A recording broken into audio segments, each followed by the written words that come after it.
So we're starting this session. Let me introduce Mr. Rati Kochlamazishvili from Tusheti Development Fund. Mr. Rati, floor is yours. Thank you.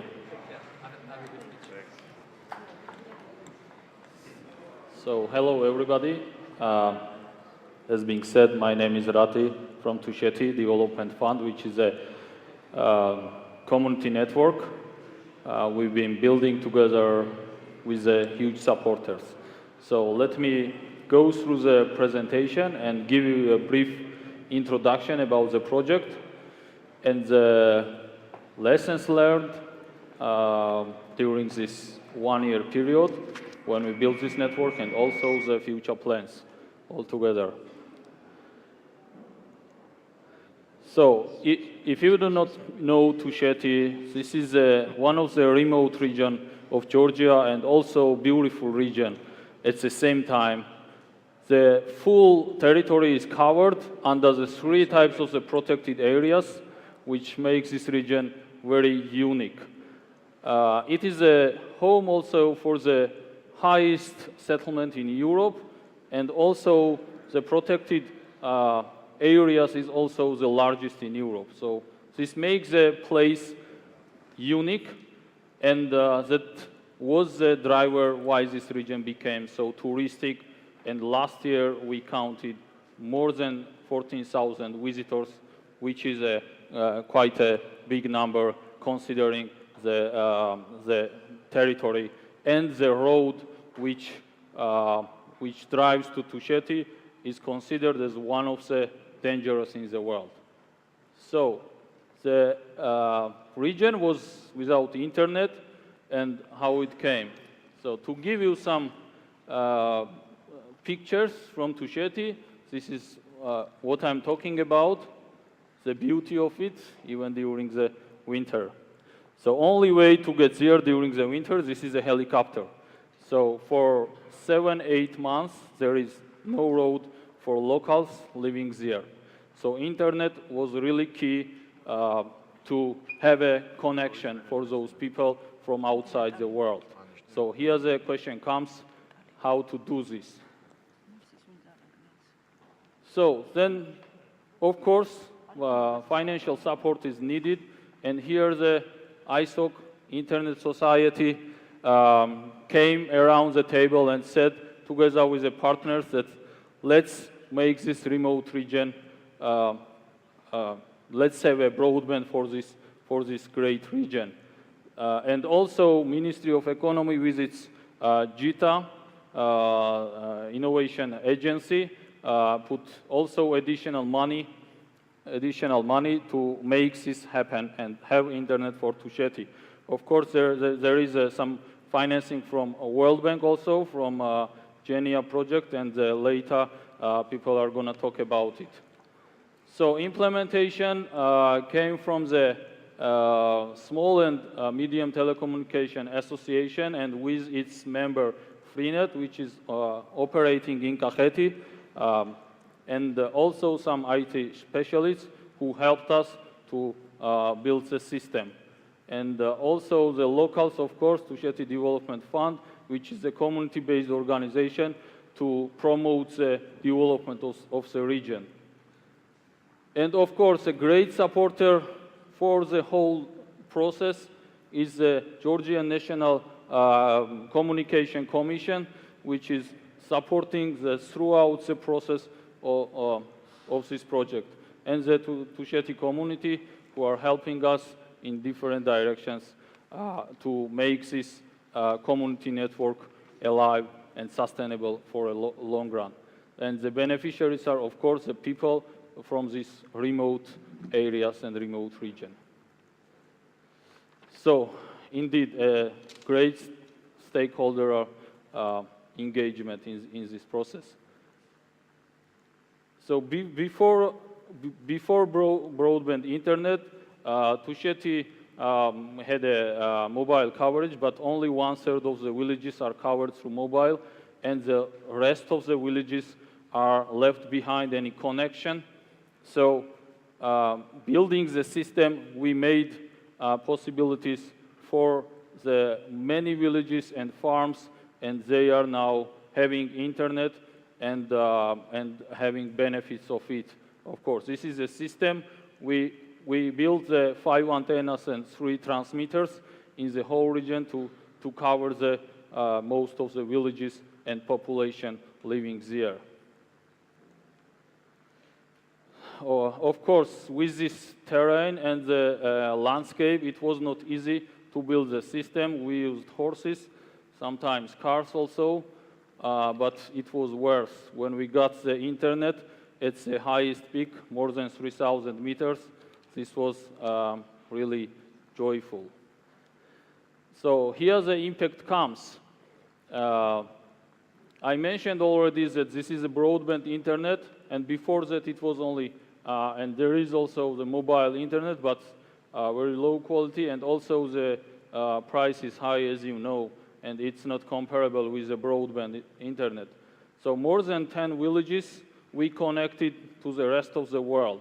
So this is a real opportunities for the people living there to develop guest houses, or even for the farmers to promote their life and just simply to connect to their families every day. And they do not need to come to different villages, to travel kilometers to just call the families and ask how they are.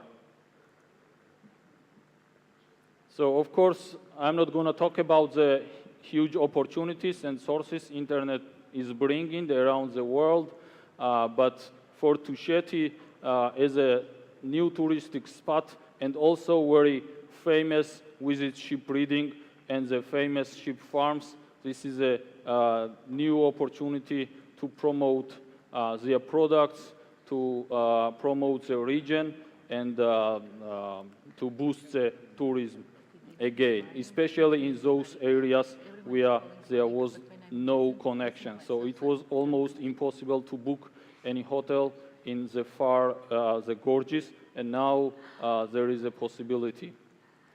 Of course, there is access to e-commerce, e-services today, and much more easy and joyful life. And of course, all in all, and better and more promotion to the region to make more tourists come and to give the more economic opportunities for the people living there, the locals. So it is important, the biggest question in the community network, as you know, is the sustainability, right? So we together with our partners built and still building a sustainable model, of course, which is based on of course, the fees we are collecting, which is very tiny and very reasonable. Just to give you the idea, this is about 10 euros per month, and for guest houses, this is 17 euros, and if you want to stay in Tusheti, this is about 1 night per person. So it's not really a burden for the people. And the users who are not staying there, the guest houses are working only 4, maximum 5 months a year, and the rest of the time when the road is closed, the people can pause the internet and do not pay anything. How we work, it has, of course, it requires a lot of contribution to make this system working and to keep the sustainability. And we, as the locals, do a lot of pro bono work to promote our region and, of course, to keep the internet running there. Only cost we have, this is a technical person who is all the time there to respond all the challenges we face and to help the users if there is any small problem to solve, and so on. So this is financed from the fees we collect, and the tiny amount goes to the reserve fund for repairing or replacing if any damages. Last winter we made a decision: the people who stay there during the winter, we gave the internet for free from the money we collect and from the reserve fund we had. This was really the impact for the people who stays here during the 7-8 months without any connection. So what lessons we have learned? As I mentioned, this is very high mountainous region, and of course with the high snow and very low temperature, and we expected, of course, some lessons to learn during the process, because this was very, very pilot in this area, not only in Tusheti, but in the Caucasus area. So we are looking and still looking with a big loop to find any tiny challenge to learn what lessons we can improve in the replication of the project in different areas, or even expanding the existing one in Tusheti. So last winter showed that there is sometimes not sufficient energy because of the, of course, there is a solar panels, but when there is a winter and not sunny days, the energy was not enough. That's one of the issues we faced. And another one was the big snow.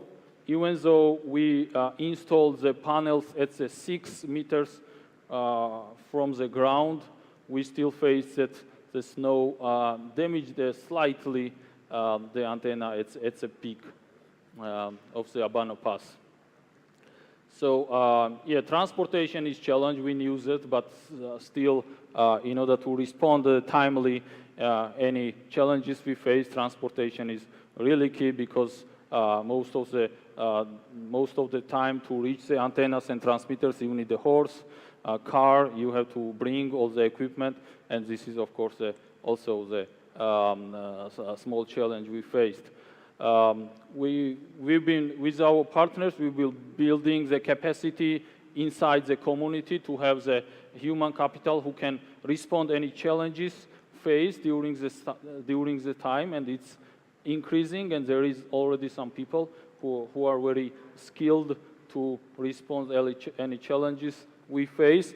And of course, for expanding the internet access, there is also electricity needed, because there is no central electricity in Tusheti, and this is only the solar panels which are the source of the electricity in Tusheti. And of course, the community involvement is really key. We are using every people and every opportunity, every organization working in the area, starting from the protected areas or the representatives of the local government to help us, and everybody is really, really helpful in this process. So I mentioned the small damage we faced. It's a 6 meter. It was really, and the batteries, just to give you some information. And last but not least, for the ongoing and future plans, of course, we are going to replace the batteries, which we faced that there is some problems, and the problem was actually during the night when there is not enough, power.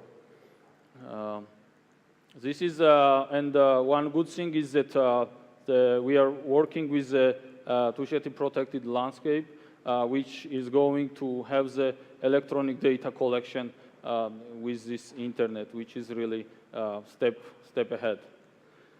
So, and of course, we are promoting the region in general, which is a big impact also. So thank you very much, and we really appreciate every stakeholder involved in this process. Thank you. Thank you, Rati.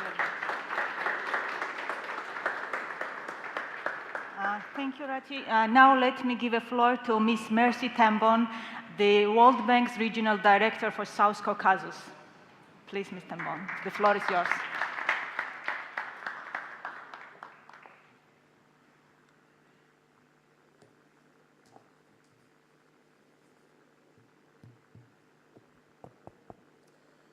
Good morning, everybody. It's such a pleasure to be here today and I really want to thank the organizers for giving me the opportunity to speak. I would like to congratulate the government of Georgia and the Ministry of Economy and Sustainable Development for hosting this very exciting event. I've been sitting here all morning and listening to all the contributions, and I can tell you that it is very fascinating. And it's even more fascinating because this is the third time in a decade that this event is being hosted by a non-EU member state. So for that reason, I would like to congratulate Georgia. And I hope that all the attendees will enjoy Tbilisi and Georgia, and particularly its welcoming welcoming culture and traditions. This EuroDiG will discuss many topics that have direct relevance to the World Bank Group's work in Georgia.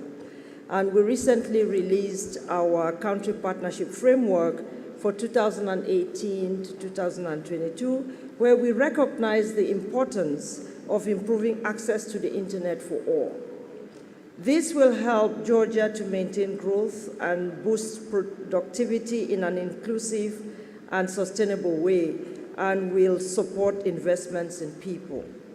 This dialogue will help us and our partners in the development community and the government and civil society to think of how Georgia's economic development could be accelerated in this increasingly digital era.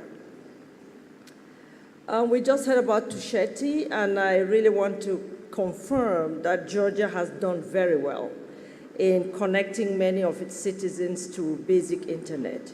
60% of the population above the age of 6 uses the internet, and 80% of users connect with mobile devices. Prices are relatively affordable for many people. It is possible for many people to connect to basic internet service for a few laris a month, as the Tusheti example showed, and broadband prices have dropped by half since 2012. And Georgia has seen widespread increases in advanced wireless broadband services through 4G networks, increasing coverage of fiber internet, and indeed some companies are considering testing out the cutting-edge 5G wireless networks soon, which will deliver ultra-fast broadband to many people. All of this will also help to boost adoption of e-commerce services, digital financial services, and e-government among the population. It will also create the foundations for the future digital and innovation economy. I really want to at this point, share with you an exciting experience I had when I went to a remote village of Georgia called Baghdati. In this village, the government has actually implanted an innovation center. And this innovation center has access to everybody, from the children to the adults to the old people who are actually learning how the internet works. I was fascinated by what I saw of a 9-year-old boy called Saba. Saba comes from the day this center was opened, I'm told, he has never failed to go there. He would rather absent himself from school than absent himself from going to the innovation center. And when he goes there, he plays with all sorts of, Lego toys and everything, and they design so many things. I was standing there when Saba actually designed the Lego to go and pick a ball from somewhere and bring it. The first time he did it, it did not work. And so he picked it up and tried it again, and it didn't work. So 3 of his friends gathered around him. They changed the whole thing, looked for where the problems were, found the solution, put it down, and they made it work. And he went there, he had his little remote. It went, picked up what he had to pick, and bring it back. And I stood there and I said, wow, 9-year-old Saba and his team. And what really struck me was the fact that they were working in a team, they were looking for the problem, they were trying to find the solution, and they found it. This is the digital era. And I'm so happy to see so many young people today really taking it on, because the future actually lies in the hands of the young people. And I'm so, so proud of you, and so proud of what is to come, because we don't even know how the world is going to look like in the next 10 years. So I want to say that a lot of progress has been made, but there's still more to be done. The Tusheti example shows you that there is still more to be done to increase affordability and usage and the impact of mobile network in Georgia. Internet access remains a challenge for rural households, and service quality is also an issue for enterprises in rural areas. 82% of urban households have internet, while only 56% of rural households are connected. Georgia's efforts to boost trade and attract foreign direct investments are currently undermined by key gaps in digital infrastructure, which hamper intra and international connectivity. And it is possible to attract money from the private sector into the deployment of networks to enable more competitive markets, and for the public sector to support strategic programs where the commercial business case is unviable. Looking forward, we in the World Bank Group are very proud to be partnering with the government of Georgia, with the private sector, with civil society in supporting the expansion of broadband internet. We're doing this in 3 key ways. First, we're supporting the government in defining a new national broadband development strategy to define ambitious but achievable targets and create an enabling environment for increased investment and competitive markets that can deliver wider coverage of fast broadband at more affordable prices to more Georgians. Secondly, we are financing through the Georgia National Innovation Ecosystem, the GINI project, for broadband and development program, which will complement and build on the examples like what you have just heard about the Tusheti, connecting households and small businesses in rural Georgia to the internet and its economic opportunities. And thirdly, we are building potential partnerships to catalyze private investments through the support of the International Finance Corporation, IFC, and to explore the options of leveraging its global digital infrastructure initiatives to support investments in modernization of programs of telecom operators, broadband expansion and strengthening, and promoting the emergence and independent operators of shared infrastructure, for example, data centers and telecom towers. The target we have set through our country partnership strategy is the partnership framework is that rural households with access to the internet should increase from the current numbers to about 90% by 2022. And through the GINI project, we aim that new households and the MSME broadband subscriptions catalyzed by voucher programs will reach about 33,000. So there is a lot to look forward to. There is a lot to discuss on the digital agenda. And we have so many things to talk about, but I don't want to belabor you with the suggestions that we have. And I really just want to thank you again for the chance to speak in this event, and wish the dialogue, I wish you successful discussions during the dialogue, and please call on us anytime you need more information about the programs that we're running in Georgia, and success with everything. Thank you.